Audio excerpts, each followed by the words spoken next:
Assalamu alaikum. Ат башы районының тұрғындары, саламатсыздарбы? Туғандар, сілер менен бақтават бақ өстіру семинарында жолығышқаныңызға аябай қуаныштабыз. Мен атым Абдулла Ташиев, Борбор Азия Бағбандар биримдигинин жетекчиси болом. Биздин уюм 2018-тен бери уюшулуп, Кыргызстандын бардык региондарында биз элдерге ушул жерден аз жерден көп түшүм алуу, анан өзүнүн ушул турмуш тиричилигин оңдоого ушул үйрөтүп келебиз. Бак өстүрүүнү үйрөтүп келебиз. Азыр биз баштаганда жанагы польский көчөттөрдөн араң 20 000 сатылат эле 2015-жылы. Азыр ошолордун саны миллионго жетти. Тескерисинче Өзбекстандан келген сапатсыз көчөттөр 10 миллион эле, аны биз 1 миллионго түшүрдүк. Азыр эми мындан бияка сапатсыз көчөттөр аз келип калды. Дагы түшүндүрүү иштерин жүргүзө берсек, Кудай буйруса, бул токтойт. Анан 1 гектар жерден ушул Кадамжай районунда, Ошто, ушул Баткен Лейлек районунда эң эле аз алганда 1 миллион сом киреше алабыз биз. Бак менен 1 миллион сом киреше алабыз. Ушул биз отургузган бактын мөмөлөрү бардыгы ысырап болбой, бардыгы өзүнүн ушул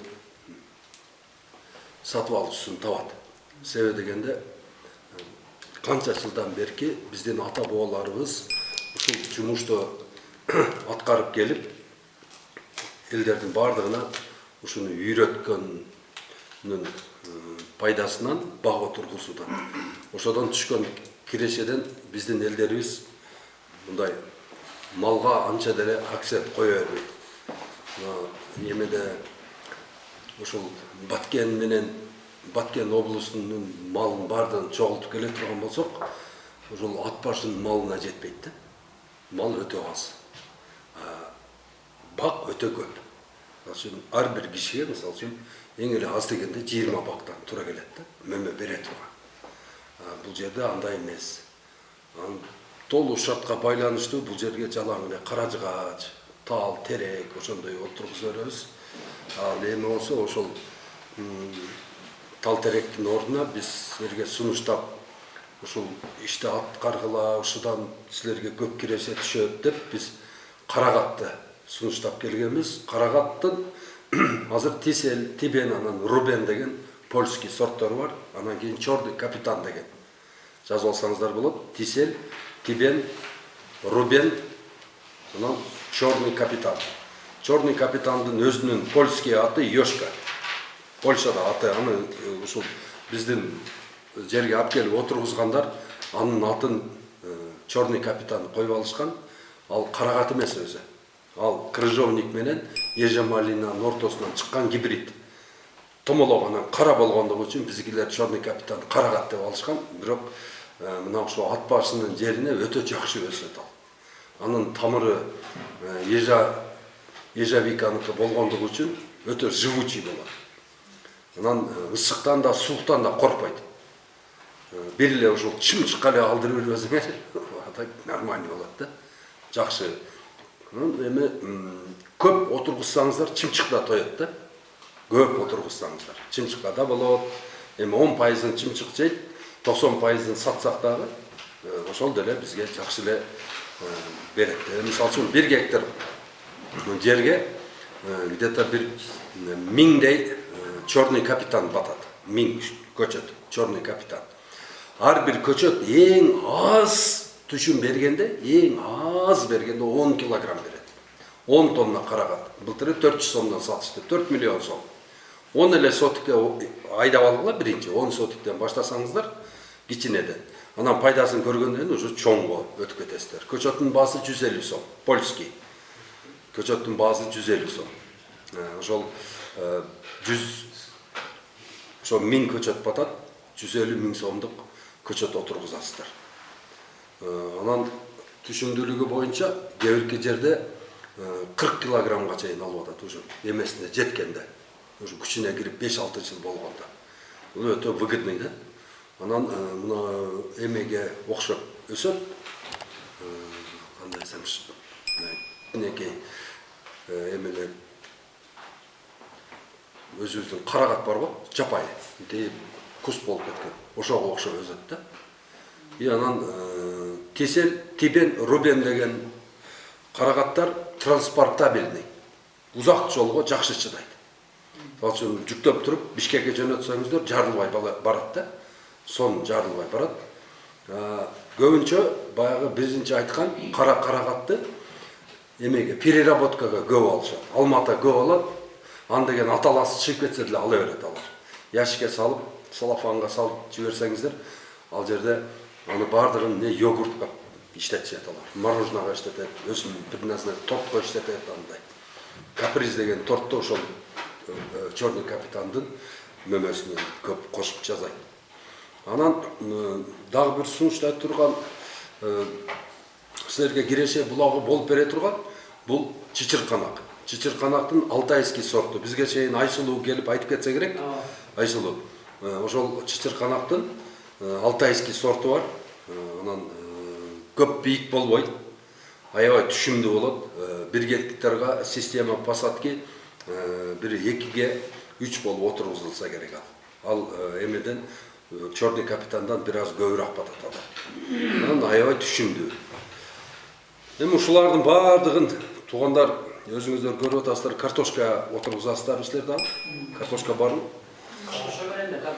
Картошканын түшүмдүүлүгү жылдан жылга түшүп кетип атат, Дары сепсек деле, эмне болсо деле, азот берсек деле, селитра берсек деле, түшүмдүүлүгү төмөндөп кетип атат. Себеби дегенде, уже жерди алсыздандырып алдык да биз. Жыл сайын мисалы үчүн 300 килограмм, 400 килограмм шор деп коет, биз жакта азот берип атып, ан жерди күчтөндүрүп неме кылып алдык да, күчү жок, күрдүүлүгү азайып кетти. Мына ошол жерде силерде уникальный возможность бар, ошол жерди күрдүүлүгүн көтөргөн. 2 жылда эле уже мурдагыдай ата бабаларыбыз иштетип жүргөндөгүдөй 1 гектарынан 50 тоннадан 60-70 тоннадан түшүм ала турган жагдай бар да. Анын үчүн силер эмне кылышыңар керек? Мына ушул малдан чыккан кыртын бардыгын ушул эме алганда где-то немесин 1 же 1,20 кылып казып яма. Мына ушул столдой эле кылып казып туруп, төмөн түшүрүп туруп, эгерде мүмкүнчүлүк болсо стяжка куюп бастым. Анан баягындай трубаларды таштап кетип, суу кете турган кылып туруп. Мында яма жасашыңар керек да. Анын эндүүлүгү бир жок дегенде бир 6 метр болуш керек. Узуну бир 10 метр. Тереңдиги 1,20 кылып, ошентип жасап, борт кылып, чтобы баягы жерге келип иштей турган кылып, бул жагынан лестница, анан кийин бул жагынан пандус коюп коюшуңар керек. Араба түшүп чыга турган кылып. Мындай кылып туруп, ошону бир эле жасап коесуздар. Где-то бир 50 000 сом кетирип, бир эле жолу жасап коесуздар. Анан ошол жерде өзүңөрдүн малдан чыккан кыктын бардыгын үйүп, ичин толтуруп, анан үстүн дагы үйүп туруп, жанагы не болгон эле бирне 30 же 40 же 50 килограмм, көп болсо 100 килограмм калифорнийский сөлжөн алып келип салып койсоңуздар, ошону силерге биогумуска айлантырып берет.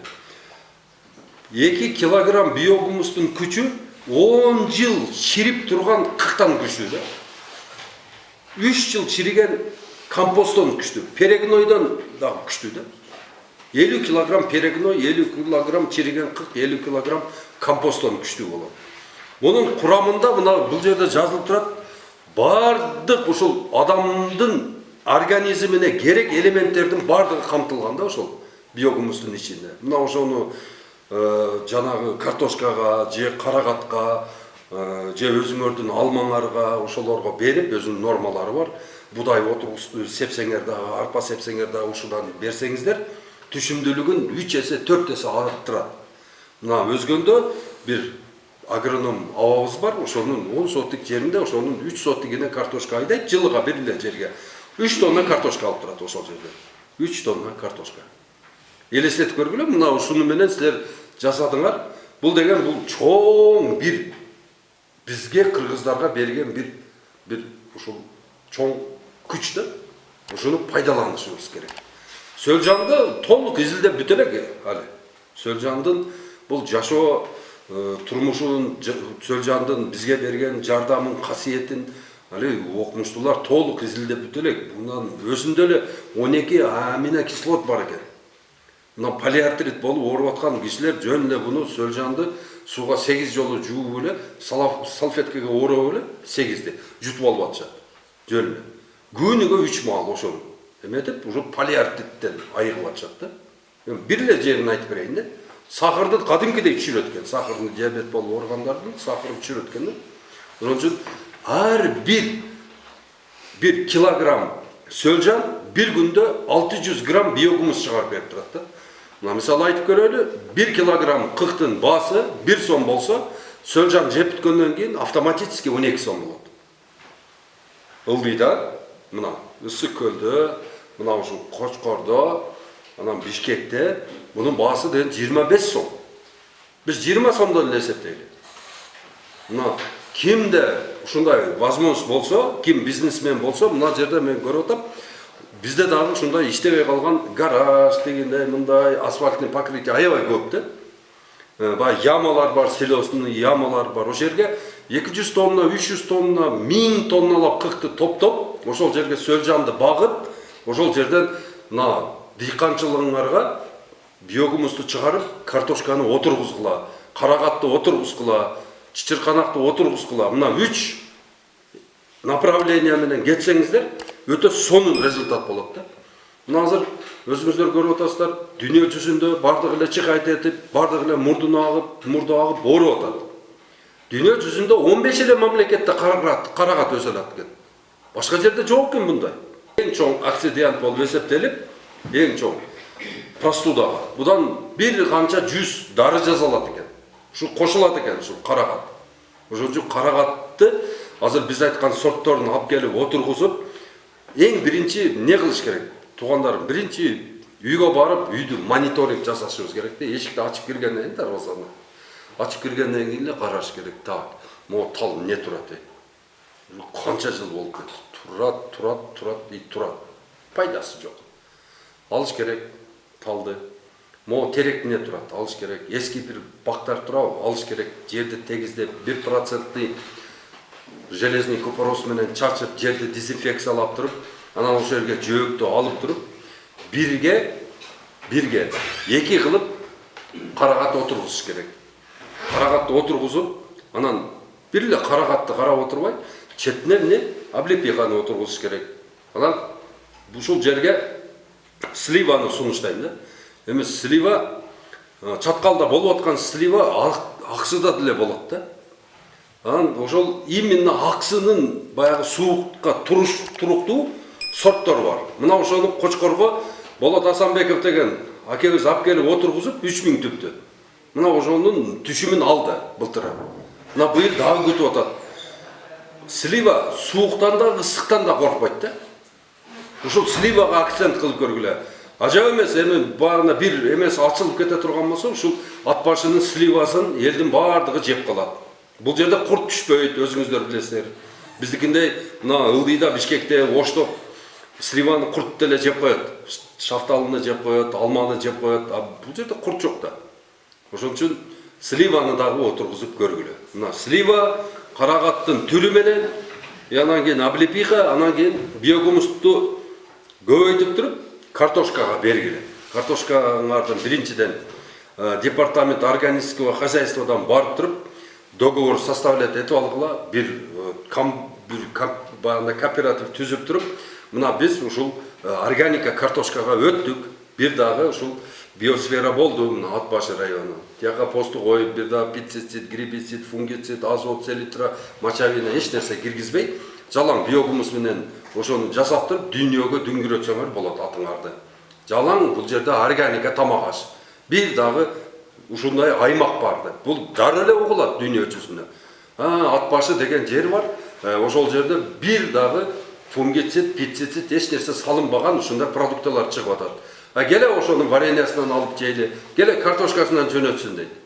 Мына Москвада 200 рубльдан сатылып атат. Калифорниядан келген, баягы биз бир жылы албай калганда келерки жылы картошка айдабасак, ошол жерден өзүнчө картошка чыгып алат го. Бизде Ошто кодра картошка деп коет. Ошондо кодра картошкага окшогон картошканын 1 килограммы 200 рубльден сатып атышат. А эмнеге мындай кымбат? Орустардын өзүнүн картошкасы 15 рубль деп жанында эле турат. Жана кодра картошканы алып жеп атышат. Эмнеге? Бул экологически чистый. Бул биогумуста өскөн деп ушуну жеп атышат. А биз эгерде өзүбүздү международный сертификаттарды алып, ушул ат башынын эли деген өтө мындай сабаттуу, бар жокту түшүнгөн, англисче сүйлөгөн канча деген бизде кадрлар бар. Ошолор продвигать этип туруп, ат башында канча 100 миңдеген гектарларды ошону иштетип, картошкасын чыгарып эле Москвага ошол кодра картошканын ордуна биз берсек болот да. Как раз Американы жаап таштады азыр. Кодра картошкасы кирбей калды. Экологиялык картошкасы кирбей калды. Тура, биз ошону биз пайдаланышыбыз керек ушундайды. Мына Россия эми мындан бияка жалаң ошол союзда бирге болгон мамлекеттер менен мамиле кылганы уже далалат кылып, өзү келип, сүйлөшүп, эмне болсо чыгаргыла, бар жокто сатып алабыз деп атат. Өтө эле ошого туугандар. Мына жерди иштеткенде бул бөлөк. Мисалы үчүн 400 гектар жерде 4 эчкини кууп жүрөбүз. Бизде да ошондой болуп атат. 400 гектар жерде 4 эчкини кууп жүрөбүз. 400 гектар жерде жөнөкөй эле бозун ачын алып эле дары чогуу. Ошо 400 гектардын бозун ачты сатсаң эле, ошол жерде канча миллион сом турат ошол жерде. Жерибизди аздектеп, бардык жерибиздеги бардык ушул пайданы биз таба албай атабыз, ала албай атабыз. Себеби дегенде илим менен тажрыйбабыз аз болуп атат. Багбанчылыкка дагы, дыйканчылыкка дагы, дары чөпкө дагы, мына сууну иштеткенде дагы биздин тажрыйбабыз менен ошо билимибиз аз болгондугу үчүн кече Болот Асанбеков акебиздин үйүндө конок болуп ошо 2020-жылы келгенде дагы былтыр келе албай калдык. Себеби дегенде пандемия учурунда балыкчыда ооруп калып, нарынга келе албай калганбыз. Бул эми Кудай насип этип эми келдик. Эми туугандар ошол Болот экем айтып атат да, сууну дейт нарындан келет дейт, канча дарыялар кошулат дейт. Келип дейт, бардыгы лайын биз көрөбүз дейт. Кызыл чопосун биз көрөбүз дейт. Канчалаган биздин бала бакыраны агызат, малды агызат дейт. Бар жокту дайыр кылып туруп, анан тунутуп туруп, анан Өзбекстанга өткөрүп берип атабыз дейт. Бизде даже ошол 2% пайдаланбайт экенбиз да, ошо нарын суусуну. Элестетип көргүлө. А ушул эле тапта өзүбүздө суу жетпеген жер кыямат. 2.500.000 гектар жерге суу жетпей жатат азыр. 2.500.000 гектар жерибизге болгону 700.000 гектар гана суу калат да бизде. Калганы ошол суу жетпестиктен айласы жок жайыт кылып жазып таштаганбыз, ППС-тин жери деп кайракы кылып иштетип атабыз. А болгону 700.000 эле гектар жерибиз биздики. Сугат. Ошол сугат жердин тең жарымына көп жылдык чөптөрдү отургузуп болгонбуз анан. БД экспорт ошо суу ичсин деп. А болгону 300.000 эле гектар жерди эффективдүү пайдаланып атабыз. Ошол жерде биздин дарбызыбыз, ошол жерде биздин чычырканагыбыз, ошол жерде биздин клубникабыз, багыбыз бардыгы болгону 3,5 миллион гектар жер турса, ошонун 300.000 эле гектарын эффективдүү иштетип атабыз. Ошонун себебинен бизде эмне болуп атат? 90% продукта бардыгы четтен келип атат. Туугандарым, ошого айтайын. Бардыгыбыз биргелешип, өзүбүздүн өндүрүштү колдой элек. Мына элет колдоп бериш керек да, эң биринчи элет. Элетте адамдар, ар бир адам өзү, элеттеги адам өзү ишкер болуш керек. Бирөө каймак чыгарыш керек, бирөө сары май чыгарыш керек, бирөө болсо курут чыгарыш керек, бирөөсү болсо баягы нанды кара өзүбүздүн ундан бышырып чыгыш керек. Ар бири бир дагы мына ушул тетиги нарын деген облусу деген жазуудан бул жака карап бир дагы конфет, бир дагы ун, бир да эч нерсе киргизбей коюш керек.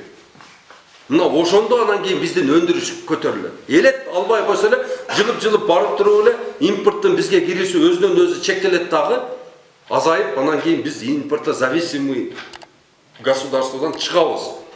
Акча бул байлык берет. Айыл чарба бул мамлекеттүүлүктү алып келет. Айыл чарбаны биз неге жасап айтабыз? Себеби дегенде даяр кирип атат. Московский маргаринде сливочный масло деп жеп атабыз. Тура. Пальманын майына болгон печенье менен конфетти балдарыбызга өкүртүп жедирип атабыз. Бир строчка эме жаттай албайт. Себеби дегенде ошол пальманын масласы бул памидди өлтүрөт. Аны айтсаң элдер ишенбейт, буну деген уже окумуштуулар доказывать этип, пальманын технический майын иштетпегиле деп атат. Дүйнө жүзүндө май деген үчкө бөлүнөт. Бирөөсү технический, бирөөсү болсо дарылыкка, бирөөсү иче турган пальманын майы. Бизге техническийди жөнөтүшөт. 1 литри 17 цент болгону. 17 цент. Ошол келет дагы бардык ошол Баян сулуу, Рахат, ошол Рошен, Кировский, Бабаевскийдеги бардык конфет, Өзбекстандагы конфет заводдордун бардыгы ошол май менен иштейт. Аны айтсаң, душман болушат сага. Чындыгында ошондой болуп атат. Азыр бизде жөндөн эле жегенибиздин дайыны жок. Семирип эле барайт атабыз. Семирип эле ишип эле кетип атабыз да. Же багы илгери мисалы үчүн семиз киши деген полон болчу эле. Чоң таштарды көтөрчү эле. Азыр каякта? Веси 120 килограмм, 20 килограмм сумканы көтөрө албайт. Себеби дегенде биз жегендин бардыгы эмне генно модифицированный тамак аш келет бизге. Biz özümüzden taza baldı berberemiz, жаңгакты берберебиz, таза сары майды, курутту, бардык жакшы нерселерибизди берберебиз дагы биз болсо ошол ГМО менен бышкан, геномодифицированный кукурузадан чыккан, геномодифицированный будайдан чыккан, геномодифицированный гороктон, бар жок, бандоэл, сандоэл булардын бардыгы маселелерге ответственно айтамын, бардыгы булар урукка, именно урукка киришип туруп, бул ген инженерия иштеп туруп, буну көп түшүн бере турган кылып койгон. Бизден өзүбүздүн жүгөрүн алып тоокторубузга, индюшкаларга себе турган болсок талап кетет. Тетиги баягы ГМО урукту, мисалы үчүн араванда, Ошто отургузуп алышып сата албай отурушат. Неге? Ошону малга берсең, майдалап бир чөп-сөптөргө аралаштырып берсең, айласы жок жейт экен. Именно тоок буну различать этет экен. Тоокко чачасын, экөөнү аралаштырып чачсаң, тетиги эменики ГМО калып кете берет, сапсары болуп жердин бардыгы. Таза урукту жеп коет. Мына ошон үчүн элеттик туугандарым, мына келип аткан продукталарга аким каршы чыгыш керек, зам аким каршы, айыл башы каршы чыгыш керек. Анан ушул жерде өзүңөрдү бир кичинекей ишканаларды уюштуруш керек. Түркия айтты да, силер түрктөрдөн мен барып сурадым да, силер кантип байыдыңар десем, Абдулла дейт. Эң биринчи биздин байыганыбыз дейт. Биз бир түрлүү дарак отургуздук дейт. Баягы оливка май бере турган зайтун дарагы бар го. Ошону бардык региондорго бөлүп туруп, бардык региондор бир дагы метр жерди койбой, ошол зайтун дарак отургузуштур да. Анан зайтун дарак аябай өсүп, ушу түшүн бергенден кийин дейт, биз ошонун дейт майын сыгып Европаны дейт, жөн эле нефти дагы Россия биз май саткандай саткан эмес дейт. Biz maydı deyt, жөн эле баягындай эмеге танкерлерге куюп алып туруп дейт, Европага ташып, ошодон байыдык дейт. Сначала биз дейт сырье кылдык дейт, май чыгардык, аларга бердик. Азыр болсо биз эмне кылып атабыз дейт, ошо аларга дейт майды дейт, уже дейт бир нерселерден жасап, продукта кылып анан кийин берип атабыз дейт Европага. Эми бизде кандай выбор турат? Азыр Кыргызстандын любой точкасына бир вагонду коюп туруп, давай ушуга бир түрлүү бир продукция толтуруп бер десең, толтуруп бере албайт да. Бир эле ушул Таласта 5000 тонна кара өрүккө чыгат. Кара өрүк. Таластагы бир айрым жерлери погодасы ушул жерге окшоп кетет. Таласта сонун болот слива. 5000 тонна Талас облусу слива бере алат. Анан ушул Нарын облусу 5000 тонна картошка бере алат. Калган продукциялардан biz даже 3% жүзүм менен камсыз кыла албайбыз өзүбүздү. 3% хурма менен, мисте, бадам, ушулардын бардыгы эмне пайызы оңго жетпейт. Анан мактанып аткан алмабыз 50% камсыз кыла алабыз. Ирандан келип атат, Азербайжандан келип атат, Казакстандан чыгып атышат. Ошону биз 120 сом, 140 сомго чейин сатып алып, супермаркеттен жеп жатабыз азыр. Ошол жакшынакай алмалардын бардыгы бизге не импорт болуп келди. Ошол тапта азыр бизде бак отургуз десең, бардыгы эле чалкасынан түшөт. Бак отургузуш керек. Эмне кылабыз бакты? Бардыгыбыз алма отургузуп алсак, эмне кылабыз? Жок. Борбор Азия багмандар билимдиги муну бардыгын чектеди.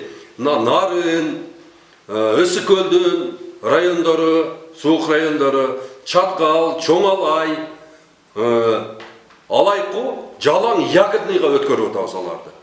Карагат, Морошка, брусника, черника, голубика, калина, клюква, облепиха, черника, черемуха. 10 ягодага өткөрүп атабыз да.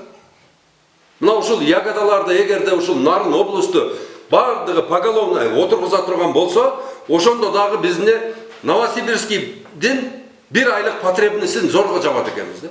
Şu ягодага болгон потребностин Новосибирскийдин. Эгерде весь Кыргызстанды мисалы үчүн бак кылып таштап, өзүбүз эч нерсе жебей, жалаң эле Новосибирский менен Россияга бере турган болсок, Новосибирский облустун өзүнө эле бизне толук кансыз кыла албайт, 7 ай гана туруштук бере алат экенбиз да. Болгон ушунчалык эл көп экен тиякта Сибирде. Ошон үчүн туугандарым, бак отургузгандан талбаңыздар. Күнүгө өзүңөргө бир мындай максат кылып койгула. Кой, мына ушул жерде азыр бизде мал көп, малдан корунуш керек. Малдан корунуш үчүн баягында жөнөкөй, баягында биттин кабыгындай сетка алып келбеңиздер туугандар. Нормальный сетка сатып алып, азыр мына эмелерде айыл өкмөттөрдү ошолдой сетка менен курчап атат. Көрүп атасыздарбы? Катуу, ийилбей. Вареный эме темирден да. Яна стойкаларда аябай бышык экен. Мына ошону менен эле зарас бир тосуп койсоңуздар, ошол жетет силерге 60-70 жылга. Мына өзүңөрдө ар бириңерде мына бул жерде баягы бизде 8 сотиктен берилген. Ошонун мисалы 2 сотигин сарай пара үйүп салып алганбыз, 6 сотигин иштетебиз, ошо 6 сотиктен 300 000 сом пайда көрөбүз. Мына силер дагы ушундайга өтүшүңөр керек. Карагатта мисалы үчүн 6 сотик карагат отургуза турган болсо, 6 сотикке 300 карагат батат. 300 карагат батат. 300 карагат 4 килограммдан түшүм бергенде 1 тонна берет. 1 тоннаны 200 сомдон эле сатканда 200 000 сом 6 сотиктен кирешет алып турасыздар. Сразу эле чоңуңду баштабагыла, кичинеден баштагыла, аздан баштагыла. Анан кийин биз биринчи эле адашканда баягындай көчөт тандоодо адашабыз да. Карагатты мисалы үчүн барабыз дагы, ой мен жеңем карагаты бар, барып адан кесип алабыз. Анан тайекем карагаты бар, адан кесип алабыз, алып келебиз. Биринчи супер элита дейт. Супер элита көчөт болгондон кийин ал деген 4 килограмм түшүм берет. Черенковать эттиңби 2 килограммга түшөт. Дагы бир жол черенковать эттиңби 1 килограммга түшүп калат. Сен 300 көчөттөн сен 4 килограммдан түшүм ала албай каласың. 300 килограмм түшүм алып каласың. Көчөттүн баасы бирдей эле. Ал дагы 150 сомго берди, супер элита дагы 150 сом. Ошон үчүн туугандарым супер элита деген понятияны өзүңөргө киргизгиле. Бул деген түз келди, түз отургуздум, ошодон мен түшүм алып атам. Черенковать эткенде уже 50% эмеси кезиле берет да. Түшүмдүүлүгү. Анан жерди баягында даярдап атканда биз дегенде бетиндеги органикасына такыр көңүл бөлбөйбүз. Болгону 25 эле сантиметр жер иштейт. Ошол жер миллиарддаган жылдар бою калыптанат органика болуп. Адан ар жагы 25 сантиметрден ар жагы шлак, просто эле жөнөкөй эле топурак. Эчтеме жок, элемент жок ал жерде. Ни гумуса, ни фтора, ни марганеца, ни калия, ни кальция, ничего нету там. Мына 25 сантиметрди аздектеп алып койгула, отдельно. Түбүн карагатка эми 50 сантиметр казсаңыздар жетет. 50 сантиметр казып ба жерде. Мына 40 50 кылып казып, бетин алып туруп, анан баягы эгерде таштак болсо ээлеп туруп, экинчи топуракты ордуна салып, анан биринчи алып койгон органиканы именно биогумуска аралаштырып туруп, бирме-бир. 3 килограмм болсо 3 килограмм биогумуска аралаштырып туруп, баягыны тамырга берип, анан жан суу берип койгула. Анан көрө эмеспеген даракты. Любой бадалдуу, любой дарак өсөт. Облепиханы бир аз төмөнүрөөк кылып казасыздар. Облепиханыкы 70. Алманыкы, бадамдыкы, сливаныкы бардыгы бирге бир казылат. Аныкы дагы 20 сантиметр слой алынып коюп туруп, анан кийин кайра. Бул жактарга алма отургузгула, слива, алмурут бар жакта отургуза бериңиздер. Туугандар, мынау өзүңөр барып, көрүп, мына Ысык көлдүн питомнигинен гана алып келгиле. Эгерде бул жерге полукарлик өскөндө, мен бул жерде бая эле мыналардын бардыгын сунуштап, бардыгыңыздарга жок дегенде 100 көчөт алдырып бердим эле. Жок, булар тоң бар жерде өзү албайт. Полукарлик. Ошон үчүн местный бит неменин Ысык көлдүн да болгондо да түп тарабынан суук жердикин алып келгиле. Түштүктүн көчөтү эч качан түндүккө түшпөйт. Ошону эсиңерде болсун. Эч качан бул жакка приживаться эте албайт ал. Түштүктөн келгиче ал деген кордуктун, зордуктун бар жокту көрүп, анан кийин келет. Биринчи ошко чыгып 10 күн портерге жөлөнүп турат. Анан өтпөй калса Жалал Абадка келип 5 күн жөлөнүп турат. Анан Бишкекке келгенде нормальный бир 20 күн жөлөнүп турат. Анан акырында болбой калгандан кийин кайкы көз чачырап аны ат башка айдап алып келип турат. 40 сомдон 50 сомдон кармата коет. Анан бардыкты апарып отургузуп аласыңар, анан кийин көктөмүш болот. Тарадан да кайра эле курап калат, болду. Всё, анан чыкпайт. Себеби тамыр өлүп калган анан. Курап калган тамыр. Сапаттуу көчөт холодильниктен сатылат. Эртеге биз Карагаттын көчөтүн алып келе турган болсок, бул жерге же бир вагон, баягы холодильник вагонду алып келебиз. Ошонун ичинде температурный режимде турат, сатылып бүткүчө. Ким лумкасын даярдаган, алып келип апарып туруп 10 саатта отургузуп алыш керек. Түшүнүңөрбү? Холодильниктен сатылат. Шокодвижение башы жүрбөйт. Муздак болуп турат. Сен алып барып туруп отургузуп туруп жан суусун бергенден анан кийин өсүп баштайт. Холодильниктен сертификат болуш керек. Көчөттүн происхождениясы болуш керек. Аты заты жок, эч нерседен жок, көчөт отургузбагыла. Эртеге бардык коңшуларыңар Ёшканы деген 400дөн тызылдатып сатып атса, анан кийин сиз тайекеңиздин же тайэжеңиздин көчөтүн алып келип алып анан кийин аны өткөрө албай отурасыздар. Түшүнүң. Известный сортторду гана алат. Брендовый сортторду гана алат. Тисел, Тибен, Рубен деп сурайт. Мына ошол Карагатты алар да калып барып жакшы сатат. Мына алманын сортторуна келсек, бул жерде кандай алма көп болот бу жерде? Превосход барбы? Жакшы, превосход. Сону болобу? Сочный болобу? Жакшы, эмечи Крипсон. Золотой ранет келип Золотой ранет. Золотой ранет, значит, Golden Delicious. Золотой ранет деген алма жок.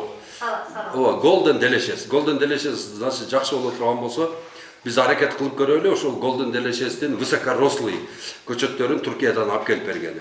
Аябай жакшы сортовой. Сону кылып кийин кыйыштырып көбөйтүп аласыздар. Суроолор болсо бергиле, бир четтен. Бисмилла деп оң жактан баштайлы. Бул сатпы. Ана интернеттен көрүп атпайбы? Картошка деп атпайбызбы? Тонналап сейит, коолап деп атпайбызбы? Ана жүмүн айдеттен чынбы, чын эмес.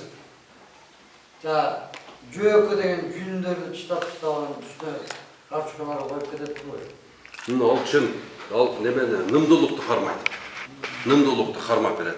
Айдай береми? Айдай бергиле, жакшы болот. Нымдуулукту кармап берет. Бирок эми баягы картошканы отургузганда баягы биз дайыма эле баягы бир ыкма менен отургузуп үйрөнүп калганбыз да. Бул жакшы айтты. Азыр дунгандардын ыкмасы совсем бөлөк. Бир жөөк толтура картошка болот.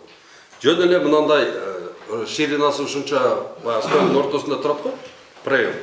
Ошондой кылып эле, анан эмесин 30 сантиметр бааны арка-копатель менен копать этип эле, ошого биринчи бир слой биогумус жаткырып чыгат экен. Анан кийин бир аз дагы топурак таштап чыгат экен. Топурактын үстүнө эмени отургузат экен. Картошканы топурак менен дагы көмөт экен. Көмүп туруп анын үстүнө дагы биогумус берип туруп, анын үстүнө баягы үйдөн малдан чыккан баягы чиринди чөптөр бар го, малдан чыккан баягы ошолорду үстүнө коюп туруп, дагы бир сыйра, дагы бир слой күкүрттөй кылып туруп, эмени таштап туруп, анан узун кылып туруп капельный лента тартып коет экен. Суу бир жерден кетет.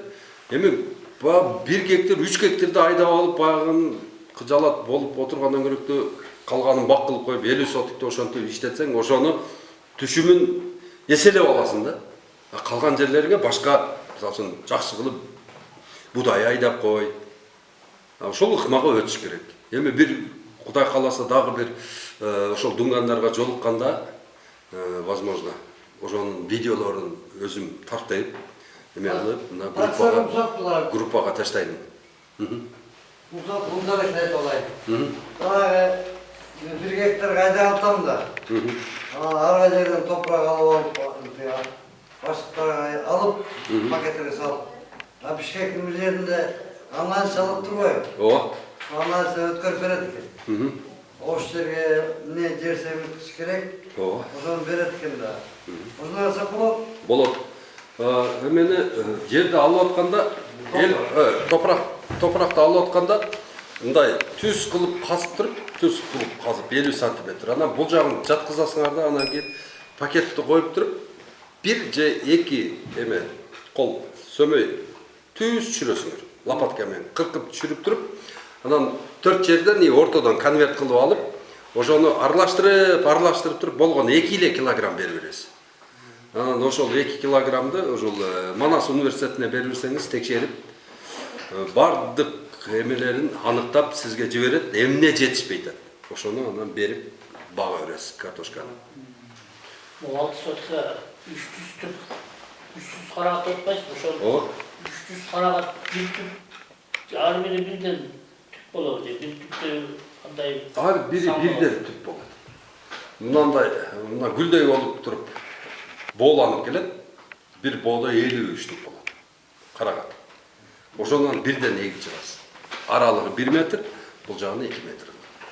Бул биздин климаттан туруштуктар алабы? Ёшка дегени түптө өсүп атат.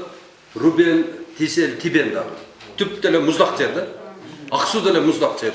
Канча эле түшүм берет ошо Отургузгандан эртеси жылы түшүм берет. Ошол жылы да бирден экиден алат экен, бирок кийинки жылы уже жакшы берип баштайт. Бизде азыр заявкаларды алып атпайбызбы? Карагат керек, бизге чычырканак керек деп өстүрүп атат. 12 миңдей заявка болду уже чычырканакка. Анан ошолорду силер камсыздап бере аласыңарбы, мисалы заявка кылсак?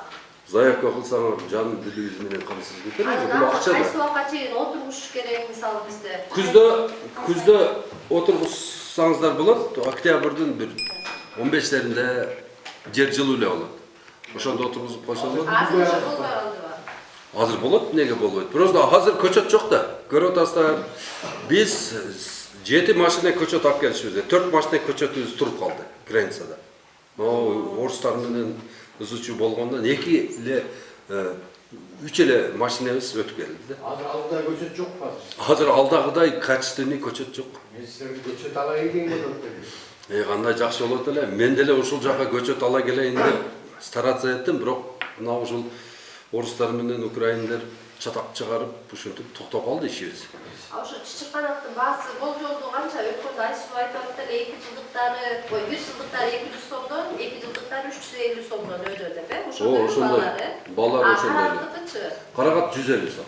Бүт эле 150. Тисел, тибен, рубен и ёшка бардыгы 150 сом. Өткөндө бирөөлөр 80 сомдон өйдө бар дедилер да, анан ал кандай карагат? Бул деген баягы экинчи репродукция же үчүнчү репродукция да. А биздики супер элита. Прямо Польшанын өзүнөн алып келип беребиз да. Бул чычырканактын тикенеги жок деген чынбы? Тикенеги бар, бирок жумшак тикенек. О, кышындасы катып калат, жазындасы дагы жумшак болот. Аябай адааттар кандай болот? Бизде кыздар боюнча мына бизге долбоор алып келди да, быйыл несен 2022 апрелден 19-20-ларда окуу башталып атат. Анан бизге ушу валерьянка, календула, ромашка дегендерди сунуштады да. Анан Атбашынын эмесине бир өмчөй алууга деп ромашкага келип токтолдук. Анан сиз айтып аткан жерсемдиктерди ушу гүлгөдө пайдаланса болобу? Бизге анткени бизге цех ачылып ушу Атбашка эфир майнабага Япония менен экспорт болушу да мүмкүн деп атат. Анан ошого колдонсок болот да. Сону болот. Же гүл насип болгон үчүн Гүлгө бир аз нормасын түшүрөсүз да. Мисалы үчүн бир гектар жерге 7 картошкага 7 тонна кетсе, гүлгө 3 эле тонна бересиздер. Нормасын түшүрөсүңөр. Хорошо? Аталган карагат чычырканактын өрөөнү нормасына кайда буга чейин айдагандар бар? Айдагандар бар экен, немеде. Мына Акталада көрдүк. Актала менен бул жактын айырмасы деле жок да, суу боюнча. Ажа ысыгыраак да. Сонун өсүптүр ал жакта. Өтө сонун өсүп, ушунчалык жакшы түшүм берип атыптыр да. Акталанын өзүн деле. Баятов да, ооба. Эме болсо дагы тартып, дагы таштап коебуз. Актала 2000 метрден деңиз деңгээлинен төмөн да. 2100дөн Атбашы 2100дөн өтө турат. 2100 өтө. Карагат Sözde malumat gösteririz. не боюнча? Biyokumuz. Kандай işletiriz? Биокумусто 1 гектар картошкага 7 тонна кетирилет. Кара эгиндерге дагы 7 тоннадан бере бересиздер. Анан 1 тоннасы силерге 1 эле сомго түшөт, өзүңөр производить этсеңер. Адан дагы көп чыгара берсеңер, кийин силерге такыр эле бесплатный болуп калат. Сөлжан өзүңөрдүкү болуп калат. Сөлжан уже силер менен бир 2 жыл жашап калгандан кийин силерге уже бесплатный. Кыгыңар бесплатный, Сөлжаныңар да бесплатный. Биринчи эме кылган, жасап баштаганда 1 kilogram биогумус 1 сомго туура келет. Ошондо 7000 сом менен сиз өзүңүздүн огородуңузду полностью 1 гектар жерди иштете аласыз. Kışın gününe işletilir de. Кыштын күнү да иштете берет. Жана биз айткандай кылып, орун даярдап, жакшылап, мыктап жасап койсоңуз сонун болот. Bir gitler anca değil. 7 тонна 1 гектарга. Жаңағы алма, үйректерге мысалы ошол биогумусты кандай берет? Мысалы кийинки биринчи жыл, экинчи жылдардан кайсысы? Мына эменин түбү, дарактын түбү бул жерде болсо, анан мынабы чыгарган бутагы. Вот түбүнө эч нерсе бербейсиздер. Мына бутагы кайерге жеткен болсо, мына жерде болсо ушул жерге бересиздер. Айландырып. Мисалы үчүн 2 жылдык даракка 4 килограмм. 8ге бөлүп туруп 8 жерге. 20 сантиметр bir лопатка алып туруп эле, ошол жерге чөмүч менен салып туруп кайра неме прикопка кылып коесуз, жаап коесуз. Bir daraka kança kilogram deysiz? Bir darak, 1 жылдык даракка 2 килограмм, 2 жылдык даракка 4 килограмм. Демек 1 жылына 2 килограммдан. Былтыр бизде бирдик айында мектепте проект менен 250 топ неме келген, алма бакчы. Гол Харьковый деген. Голден неде деп атасыз? Golden Delicious. Ошол келген ана былтыр бир-экүчө өстү. Өсүп анан мөмө байлады. Ушундай кичине байлады го. Анан быйыл түптөрүнө кичине колдон келген ошол бизге берген проекттерди сураса, немеде оробойло баргыла деди. Анан биз түбүнө кичине неме төктүк. Апилка төгүп. Апилка төктүк. Анан эми азыр Кудай буйруса бар жандарына алып беребиз. Анан ошол өсүп калса кандай беребиз деген ошолда. Биогумус эле бересиздер. Жана мен айткандай эле 4 жагынан бересиздер. Но бирок тоң 1 метр, 2 метр түшөт кээ бир жерлерге. Поликарптын тамыры 1 эле метр түшөт. Карликтики жарым метр эле. Ошон үчүн бул тоң болот да. Ошого биз сунуштабайбыз да бул жака, жөн эле дыйкандарды күйдүрбөйлү деп. Таксыр рұқсат бөліп, тіге қара суық болам да. Ами атам өзі агроном болшы, егерінше. Осы жерде парк бар. Парктың ішіне қарабақ айдап отырып шыққанда, қарабақ айбай шыққан. Былтыр мұрда емеге барып, ақталаға барып. Емен қаршыластып қоттыр ғой, қарабақтың. Ошаны қандай отырса болады. Ты біздің паркта да көп екен, кашада. Ошаны қандай отырып Эми карабак жөнүндө биз жакта көчөттүн эле чыгарып атышат, бирок неме зелен коздордо силер айткандай эмесинен. Кашада отуруп. Ошонусунан чыгарып отургузуп атышат. Бирок биз өзүбүздө Ошто, анан Жалал-Абадта, Баткенде ушул каражыгач, тал, терек, бака терек, орус терек, Кытай теректерди отургузтуруп айтабыз. Себеби дегенде бул өзүнөн бир жыт чыгарат. Карабактагы берки тал тереги, бака тереги бир сасык жыт чыгарат да. Анын түбүндө карагат да болбойт, алма да болбойт, помидор эксең анда жыргатпайт. Биз алдырып атабыз азыр. Мына элестетип көргүлө, азыр ошол Кыргызстанда канча миллион карабак бар да. Айтып көрөлү, допустим, где-то бир 100 миллион. 100 миллион карабактын ордунда 100 миллион слива болсо, 50 килограммдан түшүм берсе, канча деген прибыль түшмөк да, жыл сайын. Бакта отургузасың, теректе. 20 жылда жетилет, кесип сатасың 5000 сом. Бир бактын ордуна 10 слива батат. Ар бир слива сага 1000 сомдон киреше бергенде, жылына 10 000 сом, 20 жылда сага 200 000 сом киреше берип коюп атпайбы. Ошон үчүн эч качан тал, терек, бака терек, ошондорду вообще жолотпогула огородко.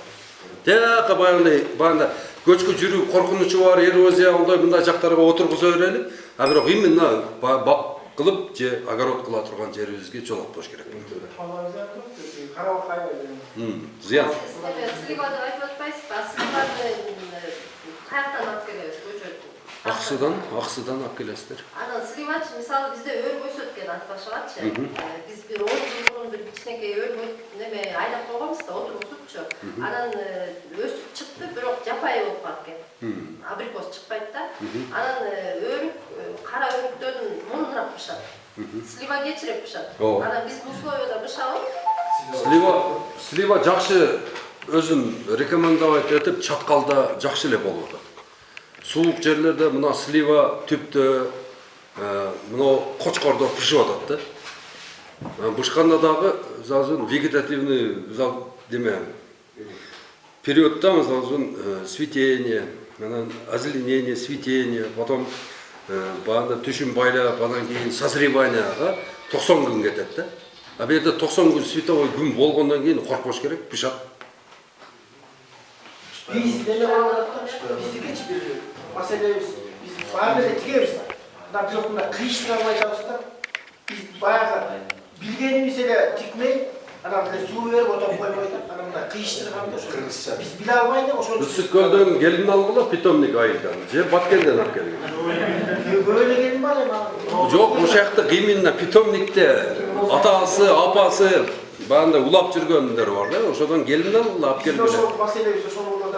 Böyle tigeriz, arpaşı bitile tigeriz. Anam biz bilmeyi, su ele veremiz. Anam janakı azık berip koyup boldu. Бирок эми чындыгында айтканда, мына жер шарт өтө оор бул жерде. Суу көп экен. Мына кичине эле эшикке чыгып турсаң, көн чыгып турса дагы желетчен жүрүшкө туура келет. А бизде мисалы үчүн жы футбол кечен жүрөт. Өтө күн ысык. Эми бул жерге баягы биз сунуштаган карагатты отургузгула.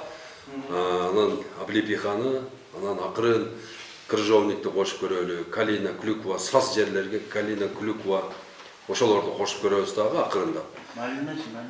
Малина ончо баанда эрте бышар малина болушу мүмкүн, бирок баягы ремонтатный болбойт да. Ремонтатный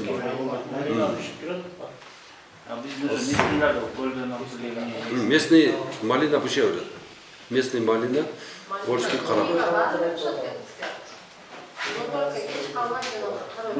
Sizler janагы мынау иштеткендер сөйлөгөндү алып, мунун не обязательно 100 килограмм эмес, 10 килограммдан алып баштасаңыздар, 40 деген менен да аябай деген. Ноябрда ғой, ноябрда ошо сиздин сабактарыңызга биз бар. Ноябрда былтыр ноябрда ел башында 44 сиздер ошо айтыбыз боюнча суу куйдук. Суу куйгандан кийин 3-4 күндөн кийин анан сизден алдырдык, 5 килограмм алдырдым го дейт. Сөйдөн алып келип көйүп, анан үстүн самандар менен жаап туруп, салафанды таштап салгам. Анан кыштыгычтай биз жакта да быйыл жакшы кыш болгон жок, кар болгон жок. Вроде нормально, да? Анан кайсы марттын башында го дейм, марттын башында баягы жерди казсам, баягы жерди алсам, сөөлжандар бар экен, бирок мындай чала жандай мындай. 3 бала. Кыймылы жайда. Үшүгөн. Анан кайта суудан куйдум да кайта дагы систен алып келип, дагы салып ишнечи. Мындай кичине көбөйсүн дегендей. Эми жайындасы жакшы көбөйөт. Анан кышка баягы мен айткандай кылып бурт жасасыңар керек да, сөзсүз түрдө. Кышында Кышка жылуу. Бул жак мына, мисалы үчүн яма 6 метр же 8 метр жазсаңыздар, бул жактан суу урат, бул жактан урат, уже 4 метр алат. Түбүнөн урат, үстүнөн урат. Ошондо ортодо бир 2 квадрат калып кетет да. Ошонун ичинде жүрө берет. Бул деген мурду жок, бул денеси менен дем алат. Нымдуулук болсо жашай берет. Түшүнүңөрбү? Ошон үчүн бурт кылыш керек. А эгерде возможность боло турган болсо, мына ушундай эле комната жасап туруп эле теплый пол кылып, акчаны аябай эле. Эгерде мына ушул эле комнатага эң эле аз дегенде 100 тонна кык батат. Ошол эле теплый пол кылып, ушундай эле комнатага жасап, айландырып туруп баягындай эмелерди коюп койгула. Жазда мисалы үчүн биз сарайда чыгарабыз. Жазындасы. Себеби сарайда ысып кетет биздики. Бактын түбүнө коебуз. А силерде жазындасы деле ончо ысык болбойт экен го. Бир эле ушундай жасап койгула, пескоблок менен жасап, шыбап бардыгын. Пескоблоктун ортосуна баягындай эмени коюп, пенопласттан коюп, жылуу кармап туруп, ошону бир эле жол жасап коесуз. Анан балдарыңыздын балдарына чейин кала берет да бул. Сөөлжаныңыз тынымсыз иштей берет. Бул жактан эшик, бул жактан эшик, эки жактан эшик кылып койгон. Мен ошону быйыл байкап көрөйүн деп, Абдулла менен байланышып көрсөм, биз жака болбойт, ямага істедик да. Анан мен ямага да былтырда салгам. Анан ачык экен ошо мындай ачык жерге жасап көрөйүн мындай. Быйылкыдай кыш 100 жылда бир келсе керек. Жылуу болду да. Ошон үчүн мына мен айткандай кылып сарай даярлагыла. Же бир жерде арендага алып туруп, ошо теплый пол жасап туруп, ошонун ичине салып койгула. Saray olmuş ya yam olmuş. Сарай жакшы. Ямада ар кандай болушу мүмкүн да. Soğuk olsa. Өтө суук болсо, тоңуп Суны калса. қанша күнде беріш керек? Суну жайдын күнү суну бул эмеде шартта жайдын күнү бир 3 күндө, 4 күндө бир берсеңер болот силерге. Ошто күнүгө беребиз, силерде 3 күндө, 4 күндө бир берсеңер болот. Күзүндөсү 10 күндө бир жолу, жазындасы дагы 10 күндө бир жолу. Суны ысытпақ керек, Я. ысытпай тұрыш керек те. Кызып кетсе ошону өчүрүп туруп, биореакторду умерить этип туруш керек да. Туугандарым, мен силерге айтайын, биогумус менен заниматься эткиле, силерде өтө сонун ийгилик болот. Картошканын өзүнөн эле нормальный рекордко чыгып аласыздар. Контонорду анан деген елеп алыш керек да. Ооба, элеп алып туруп, себеден де баягы до конца жебегендери бар да. До конца деген сөз жама опасно. До конца жебегендер, до концаны буяка, майдасын буяка. Ошону иштете бересиңер. Мысалы, Шөлжан қошо кетіп қалса не болады? Эч нерсе болот. Чөлжан ачкалыктан өлүп калат. Жок, эч нерсе жей албайт бул. Жей албайт. Ол өлөт. Бардыңызбы, азык түгөндүү болду. Всё. Қықтан башқаны жей алмайды. Кырктан башканы жей албайт. Органика таштандыдан башка эч нерсе жей албайт. Эгерде Шөлжан жей турган болсо, Шөлжан деген бардык бактарыбызды жеп койбоду беле, өзүбүздүн Шөлжандардын эле өзү да. Только бул кырк жей турган Шөлжан. Ölçüsün sözcüğünde söylüyorsunuz ama başka sözcüğünde. Биздин Шөлжандарыбыз бул дождевой Шөлжандар, а булар навозный Шөлжан. Калифорниядан бир окумуштуу бир куртка аргындаштырып чыгарган экен. Өтүптө эле баягындай неме көп тамак жей турган неме экен да, курт экен бул. Биз өзүбүз таң калабыз, ушунчалык таң калабыз, баягы кыкты салып, бир жумуштар менен алаксып, мына бийик кыкты неме болуп, 1-2 күндөн кийин карасаң төмөндөп салган болот да. Ушунчалык мындай прожорливый экен да. Тынымсыз эле жей берет экен. Тоқтың боғын іштете алмайды деп. Токтун богуна 900 килограмм, 100 килограмм адам. Анан кийинкисинде 800, 200. Ошондой кылып туруп 50 на 50 кылып иштетсе болот. Акырда көндүрүп туруп. Кошсо жакшы эле болот, нормально. 100 килограмм, 1 тоннага 100 килограмм, кийинкисинде 200 килограмм кошуп көбөйтүп бара бересиз.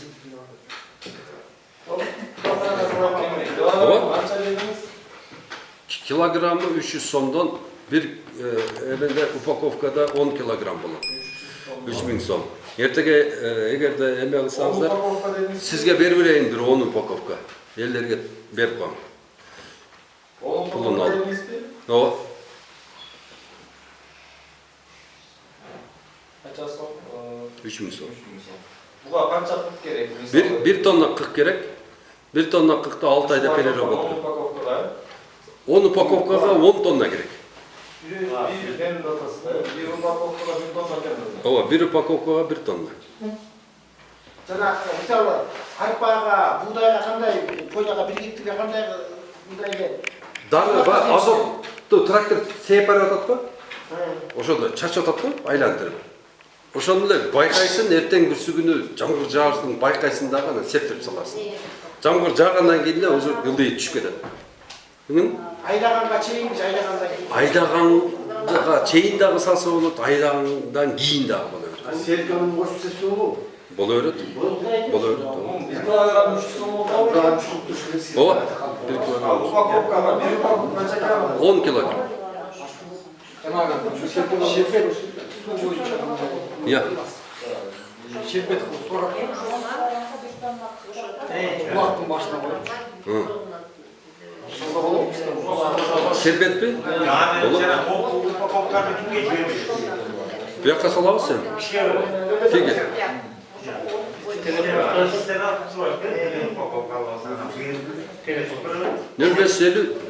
Телефонум жазгыла дагы анан кийин ат башы багбандары деген группага киргилечи айнайындар. 70 эле адам отурасың. Ал башка ат башы багбандары деген группа. 0550 Телеграмда, WhatsApp'ta. WhatsApp эле 0550 20 0007. Активный багбандарды кошкула. Анан туугандар немени 0550 20 0007. Анан сууну бакка ысытып бергиле, макулбу? Сууну бакка ысытып бергиле, 36 градус кылып бергиле. Эгерде муздак бере турган болсоңуздар, жыл сүрүүсү аркага тарта берет. Мисалы үчүн 3 жылда түшүм бере турганда 7-8 жылда түшүм берет. Муздак суу менен өспөйт жакшы. 36 кылып бергиле суу. Бакка. Любой бакка. Карагатка дагы, гүлгө дагы бар жок. О жайбай келе жайсаңар ол шок болуп атпайбы? Жок, болбойт. Бир эмеге топтоп, бочкага бир эмеге топтоп туруп, градусын өлдү да онда. Ошон үчүн өспөйт, ошон үчүн баягындай эме болбойт, тез пишпайт, ошон үчүн проблема да. Менде 5 тонна бар да. 4-5 жыл болуп кетти, акча эстеге байлап жатат. Биогумустан ар бирине бир 20 килограммдан биогумус бериңиз дагы. Анан кийин жылуу суу менен сугарсаңыз сразу өзгөрүү болот. Анан кырккыла. Беспощадно кыркыш керек алма. Любой мөмө бербедиби? Жөн эле баягындай катуу кыркыш керек. Канчага чейин кыркыш керек? Сөңгөгүнөн 30%-ын алыш керек да. Беспощадно 30%-ын алгандан кийин анан немеде силердин шартыңарда где-то июнда 2 кулак болуп туруп баягындай чыгат. Ошону флизинг кылгыла, терип салгыла. Сиз кайсы убакта кетесиз? Бардыгын терип таштагыла. Ошо ойдон анан кийин августта дагы бир жолу терип салгыла чыкканда. Болду. Ошол корона кармайт дагы, ошондо гана түшүм, ошондо гүл, ошол гана өсөт да. Түшүнүңөрбү? Коркпой. Беспощадно кыркыш керек. Мен мындай болду да. 5 түттен жакшы чыгып болду. Бизге мектепке коюп атат алма. Ошолор келгенде көрсөтсөм мен лайк берет. Жасында рыкс берем деген. Анан ошол былтыр экен. Мал кирип такасат. Шалдар жүзө жок болчу. Өзү бизде эми чынын айтканда мал жаман. Бак менен мал эки конкурент. Онча капты кыттырган бияк. Анан быйыл кайра ошо капталдан чыгып кетти да. Ошодон азыр мына капталдарынан канча бутак чыкты? 3-4-өө. Ошонун ичинен карап туруп карасаңыз, баягында эркек бутак анан ургачы бутак болот да. Ургачы эркек бутагы тик өсөт. Ургачы бутагы бир аз отклонение берет да. Отклонение бергендин калтырыңыздагы волчокту алып салыңыз. Түзүн алып салсаңыз волчокту. А берки ургачы бутак анан түшүнгө кирет. Понятно? Кантсызга аркасы кетти ошоке жана кайдан кийин барып. Эми жөн эле 2-3 жылга кетти да. Мал жөн эле келип туруп бакка бир жөлөнүп өтсө 1 жылга аркага кетет. Тиштебесе, неме кылбаса дагы. Бир эле жол сөйөнүп койсо. А өрттү да ошентип калсызбы? Өрттү дагы ошондой кыркып бересиз. Анан туугандар кыркканда мындай же суук эмес, же ысык эмес погоданы алгыла. Анан кийин баягында бүчүрлөп калганда кырка турган болсоңуздар, баягы желим чыгып кетет, камнетечение болуп кетет. Ошону эске алгыла. Эч качан бүчүрлөп калган даракты обрезка кылбаңыздар. Укташ керек. Дарак уктап атканда мындай сындырып көрсөңүз, кырч этип сынганда уктап аткан болот. Анан ошондо кезе бергиле. Макулбу? Ушул кезде болот да, кескиле да. Сокодвижение жок. Ооба. Только мындай бир аз отклонение берип мындай кышайган немелерди калтырасыз, тик өткөн волчоктордун баарын аласыз. Карага тап келтирип, алар сонун көчөттөрдү алып келет. Германия, Голландиядан сонун алып келет. Анан жана карагайларга жана биогумус бере беребиз, ошондой айлантырып. Ооба, карагай арча ошого айлантырып эле бере бересиздер.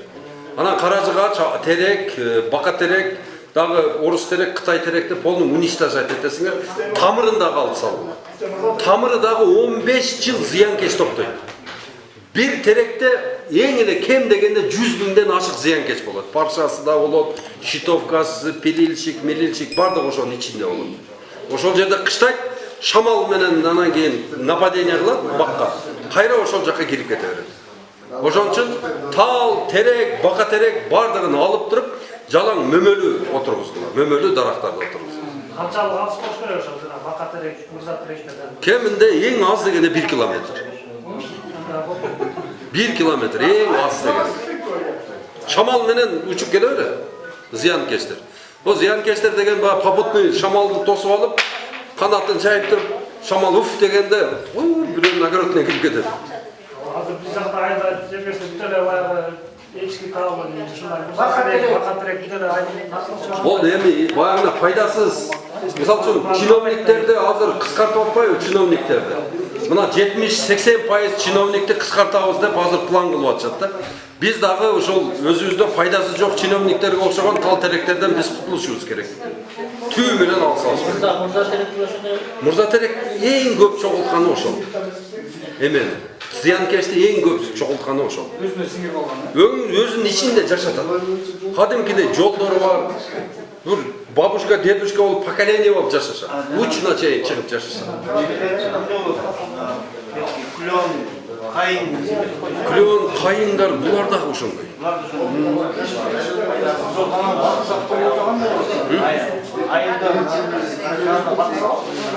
Алма баягындай жаңы чыкты го. Краснолиственник, анан акация, ошого окшогон обмен веществ жакшы жүргүзө турган, фотосинтезди жакшы жүргүзүп, абаны тазалай турган азыр жаңы дарактар чыккан. Ошолорду отургузабыз. Анан туугандар, силерге дагы бир айтып кое турган кубанычтуу кабар. Кудайым буйруп насип этсе, ошол баягы 150 сомдон алып келип, Польшадан, Германия, Голландиядан алып келип сатабыз деген көчөттөрдү Кудай буйруса ушул Ысык көлдүн өзүндө чоң питомник кылып 5 миллион долларды ошол губернатор өзү взыскать этип таап ошону жасаган атат. Кудай буйруса bir жылына 50 миллиондон көчөт чыгып турат, Карагаттын көчөтү. Именно ушул Нарын облусуна, Ысык көлгө, Чаткалга, Чоңалайга, Алайкуга именно ушул бизде районирование болгон, районго көнгөн жакшы көчөттөрдү чакып отургузабыз. Питомниктиби? Жок, питомникти Ысык көлгө эле кыла берели 5 миллион доллар кетип атпайбы ага? Бул кымбат проект болуп атпайбы? Ал деген регионду полный камтый турган. Жалаң карагат, морожка, брусника, калина, клюква, ошолорду жасайбыз ал жерде. Мына эми туугандар, ыраазы болуңуздар келген кадамдарыңыздарга. Келдик, эми оюбузду айттык. Ким биогумус алам десе, номериңизди айтып коесузбу? Жазып алсын. Жаз. 705 0705 18 38 31. Жазып алыңlar. 556 Союзбек.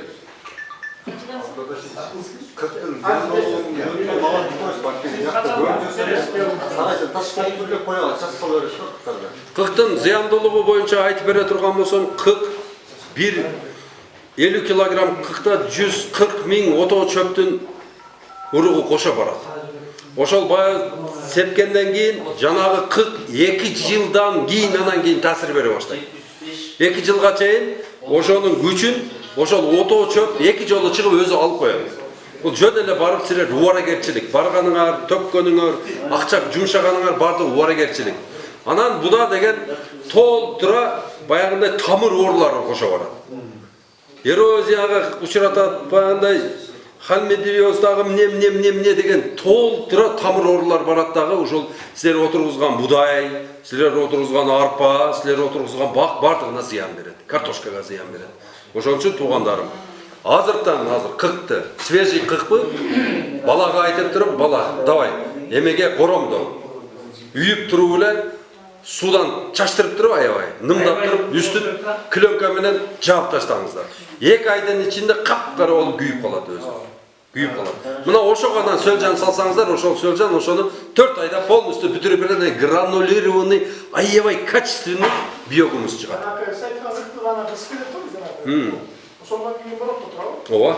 Компостирование кыласыз да сиз, кызытып, күйдүрүп. 15 Mart'ın yılında Soto'da geliştirdim. Saytlarında aklı metodunda dedik. Konuşkarakanda. Hazır. Aklı ötüyor ama büyük kovulması da gözümle ısıttım ondan. Bir çatık çaktı. Gündüzler adam. Çatışmışlar mı? O şöyle atıyorsun mu kaçışkanamaz? Biz o şunları atıyoruz mu? Туугандар, ошол сиз алып барган канча машина алып барам деп атасыз?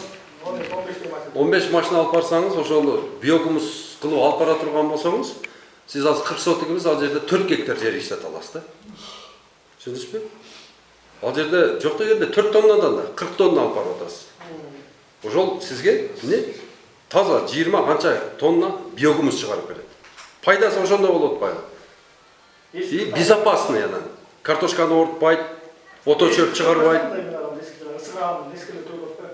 Ошолор бардын топ компостировать этип, биогумуска Сөлжанга жетирип анан алып барып сепкиле. Жеригүлө алып барып сепе берсеңер результат болбойт баары. Жөн эле орагерчилик келдим. Эгерде сиз биогумус кылып берсеңиз, азыр мисалы 20 тонна алып атсаңыз картошка. Мисалга да, уже 50 тонна аласыз. Ошол жакшы эмеспи сизге? 20 сүйін отыр Ооба. 50 тонна не вопрос. Эгерде биогумус менен жылга 7 тоннадан биринчи жылы, экинчи жылы, үчүнчү жылы обогащать этип алдыңыздарбы, уже ошол түшүндүрүүңүздөр 20-40 ошентип көтөрүлүп кете берет. Кийин өзүңөр айтасыңар, бул биогумус деген бул чоң бир күч турбайбы дейсиздер. Бир иштетип көргүлө, ошол өзүңөр таң каласыздар. Жанагындай болуп атпайбы? Жанагы 10-15 тонна кыкты чачабыз. Андан кийин ото чөп чыкканда тиги гербицид зенкорттон өкүртө беребиз, ото чөптү өлтүрөбүз. Андан кийин тиги картошканы алабыз да. Ооба, өзгөндүктөр гербицидке чылап күрүчтү берип атат, баткендиктер болсо гербицидке чылап өрүктү берип атат. Силер картошканы бергиле, ошондо бири-бирибизди улап отура берели. Сонун болот. Жакшы иш кылып атасыздар. Сепкиле, болушунча сепкиле.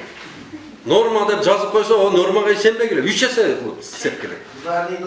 Ударный, чтобы сразу өлсүн. Өлбөйт ал, наоборот, наркоманга окшоп кайра майкачан чыгат, эмне болуп атат биякта деп. Өлбөйт эч качан. Силер андан көрөктү эрменди кайнатып, шыбакты кайнатып, компот кылып, пульверизатор менен акырын сээп чыккыла, ошол зыянкеч, буянкеч бардыгы өлөт. Раз и навсегда жок болот. Ошого окшогон мындай өзүбүздүн баягы народный методдорубуз. Эрмен, шыбак, кекира деген чөптөр бар. Өтө отчу. Бизде эрмен менен кекире аябай көп. Кекире менен эрменди жөн эле казанга салып, астына тезек кылап койсоң, биогумуска жарабай турган тезекти 2 жылдан уже жарабайт да кык. Биогумуска ошону калап туруп эле компот кылгыла. Ушундай сонун компот болот. Өзүң да ичип алсаң болот. Өзүңдө курттарыңды да өлтүрөт. Лишний курттар бар бизде да, толтура. Адам өлгөндөн кийин өзүнүн курту эле жеп коет экен, бирини деледи. Ошол эрменди, шыбакты, анан кекирени үчөөнү бир кайнатсаң өтө сонун болот. Кекире. Ушунчалык болот баягы. Бирок органика, таза өзүбүздүкү. Анан остаточный процент чыкпайт. Гербицид сепсең, остаточный процент чыгат дагы Казакстанга карточкаң өтпөй калат. Эртеге булар жесткий эмени коет. Себеби дегенде булардын өзүнүн продукциясы өтүш үчүн булар деген бизге деген каяктагы бир эмелерди, баягы нормаларды киргизип ичти. Лабораториясы бүтүп кала турган болсо, бир дагы оорулуу чымчык өтпөй калат даже. Ошону силер түшүнүшүңөр керек. Азыртан уже экологияга, органикага өтө турган мезгил келди. Мына биздин туңгуч президентибиз Аскар Акаев бизди ВТОго киргизип койгон. Биз деген 80 мамлекет менен, Европанын 80 субъект менен жөн эле баягы ат башынын ортосунда келип, арбуз алгыла дегенде сода кылсак болот барып. Бирок органика болушубуз керек ал үчүн. Мына Европага балдарды окуткула. Мына азыр мен балам Туркияда окуп атат, агроинженерия. Жалгыз кыргыз бала. Өзү жалгыз окуп атат. Бир дагы кыргыз жок экен ошол жерде окуган агроинженерияга. Bir kırgız var ekan, ol medisinada okuyt ekan, birisi юрфакка юридический эмеге кириптир. Мен жалгыз балам окуп атат ошол жерде, агроинженерия. Кана балдарыңар барбы? Жөнөтөйлү. Эгерде балдарыңар алгебраны жакшы билсе, биологияны жакшы билсе, английскийди жакшы биле турган болсо, бурса, Туркия бурсалары деген бар. Бесплатный окутат, и стипендия дагы берет экен. Жатакана баскан турганы. Мен өзүм барып келдим, балам окуп аткан университетке. Мен 2 жолу бардым. Биринчисинде чакырып менен барып ошол эме боюнча баян кылып бердим, топурак боюнча. Биогумус жөнүндө аябай сонун сүйлөп бердим.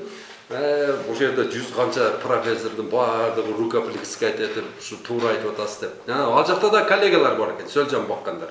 Алар деген Сөлжанды керек болсо, баягы Сөлжанды отдельно алып, баягыны деген канын сыгып туруп, баягыны башка бир фармацевтический эмелерге пайдаланып атат экен. Ушунчалык өрчүп кетиптир ал жакта.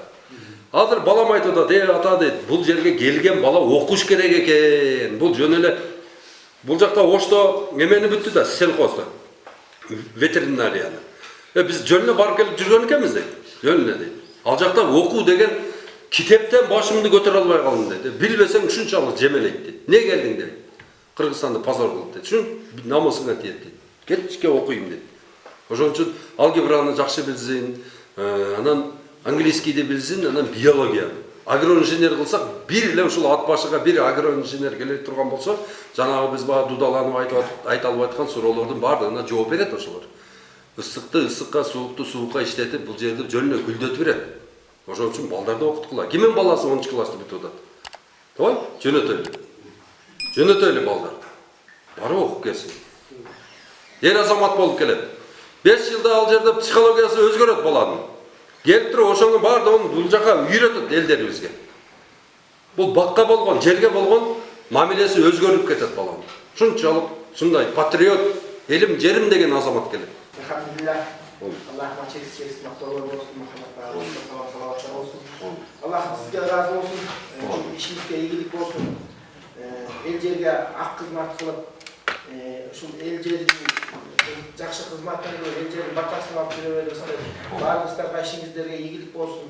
Arkanday asmandan жерден келip çıkan sıklardan, arkanday apatlardan saklasın, el yurtta tınçılık olsun, işimizde iyilik olsun. Rahmat. Çok rahmat.